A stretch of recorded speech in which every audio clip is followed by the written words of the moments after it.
Assalamualaikum warahmatullahi wabarakatuh. Saya Faiz Ahmad, calon guru penggerak Angkatan 8, Kabupaten Gresik. Akan memaparkan tentang demonstrasi kontekstual. Modul 1.4. Penerapan segitiga restitusi. Restitusi adalah proses menciptakan kondisi bagi murid untuk memperbaiki kesalahan mereka, sehingga mereka bisa kembali pada kelompok mereka, dengan karakter yang lebih kuat. Gosen, 2004. Restitusi juga merupakan proses kolaboratif yang mengajarkan murid untuk mencari solusi untuk masalah mereka, dan membantu murid berpikir tentang orang seperti apa yang mereka inginkan, dan bagaimana mereka harus memperlakukan orang lain. Chelsom Gosen, 1996.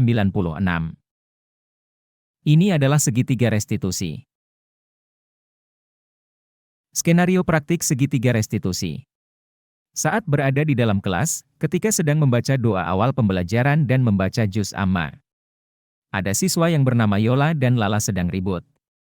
Yola menghampiri Lala yang duduk berseberangan, saat itu Lala sedang serius membaca juz amma. Yola meminjam dengan cara menarik buku juz amma Lala hingga robek sebagian. Secara spontan, Lala mengeluarkan kata-kata kasar dan tidak mau meminjamkan buku juz ammanya. Hal ini tentu membuat saya terkejut dengan ulah mereka berdua. Saya menegur keduanya dan meminta mereka berdua tetap di kelas sejenak saat jam istirahat untuk membicarakan penyelesaian masalah mereka. Skenario praktik segitiga restitusi. Kasus 1. Permasalahan Yola meminjam paksa buku juz amma Lala hingga robek sebagian. Kasus 2. Lala berkata kasar saat buku juz ammanya dipinjam Yola.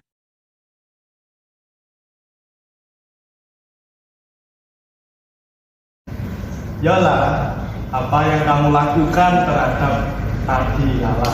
Saya tidak sengaja merobek bukunya Lala, Pak. Mengapa kamu lakukan itu? Saya ingin pinjam bukunya Lala, tetapi saya menarik bukunya terlalu kencang hingga sobek. Apakah kamu tahu dengan begitu Lala emosi sehingga dia mengeluarkan kata-kata kasar dan kamu ada dalam masalah? Iya, Pak, saya tidak sengaja, saya tadi hanya ingin pinjam bukunya. Baiklah, saya di sini bukan untuk membahas yang salah. Kita di sini untuk mencari penyelesaian bersama-sama, berpikir bersama-sama tentang yang bisa kita lakukan untuk menyelesaikan masalah itu. Kamu melakukan, pasti punya alasan bukan? Pasti kamu tidak membawa buku juz amma sendiri, tetapi ingin membaca Al-Quran, membaca juz amma, begitu ya?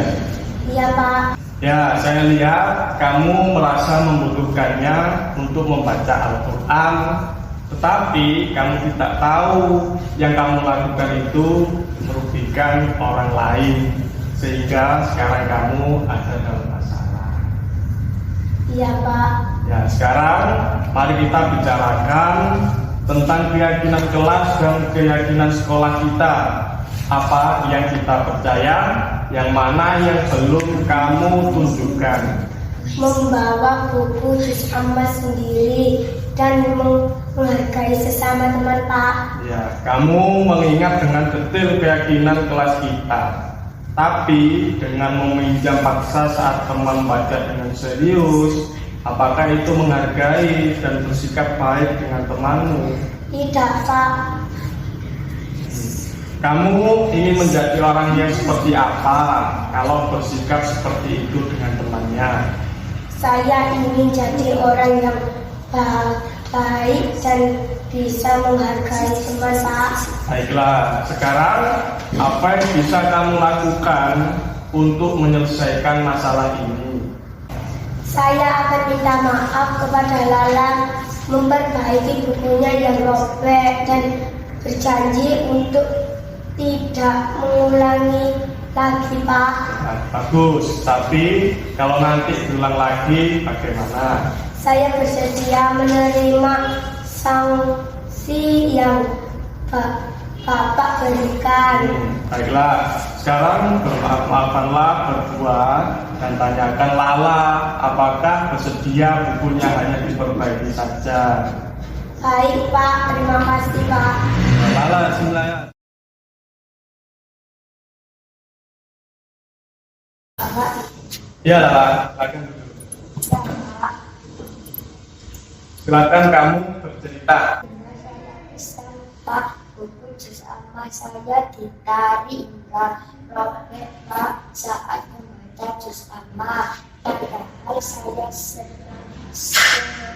sangat serius membaca dan menghafal. Apakah dengan mengeluarkan kata-kata kasar itu solusinya? Tidak, Pak, tadi saya keceplosan, saya tidak sengaja karena saya emosi. Ya. Apakah kamu tahu mengeluarkan kata kasar itu tidak hanya didengar manusia saja, kamu bermasalah, tetapi juga Allah membenci mendengarkannya. Ya, Pak. Baik, saya tak ingin mengungkit kesalahanmu. Kamu sudah tahu kalau kamu salah, bukan? Nah, sekarang kita ingin mencari penyelesaian bersama-sama. Berpikir apa yang bisa kita lakukan untuk memperbaiki situasi ini. Kamu melakukan pasti punya alasan, bukan? Pasti kamu ingin dihargai karena sedang membaca dan menghafal, bukan? Ya, Pak. Sekarang mari kita bicarakan tentang keyakinan kelas dan keyakinan sekolah kita ataupun kesepakatan kelas kita. Apa yang kita percaya, yang mana Lala belum tunjukkan. Kita harus saling menghormati dan saling menghargai satu dengan yang lainnya, Pak. Kita tidak boleh berkata kasar, kita harus bersikap baik sama orang lain. Kamu mengingat baik kesepakatan kelas dan keyakinan kelas kita. Apakah dengan mengeluarkan kata-kata kasar, kamu menghargai dan menghormati orang lain? Ya, Pak. Sekarang, apa yang bisa kamu lakukan untuk menyelesaikan masalah ini? Saya minta maaf, Pak. Ya, minta maaf itu mudah, tapi bagaimana nanti ke depannya? Saya berjanji tidak mengulanginya lagi, Pak. Oke, pegang janjimu ya, dan jangan ulangi lagi. Lalu apakah bukumu yang robek cukup hanya diperbaiki dengan cara diisolasi saja oleh Yola? Iya, Pak. Tidak apa-apa karena yang lebih hanya sedikit. Ya, baiklah, sekarang kamu boleh istirahat dulu. Iya, Pak. Makasih ya, Pak. Ya, sama-sama.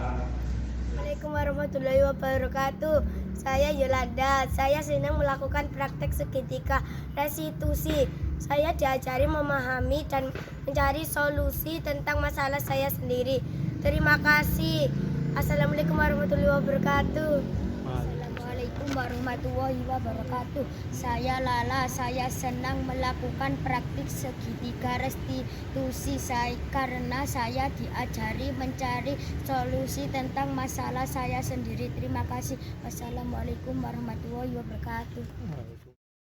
Sekian pemaparan dari saya, mohon maaf apabila ada salah kata, mohon masukan jika ada kekurangan.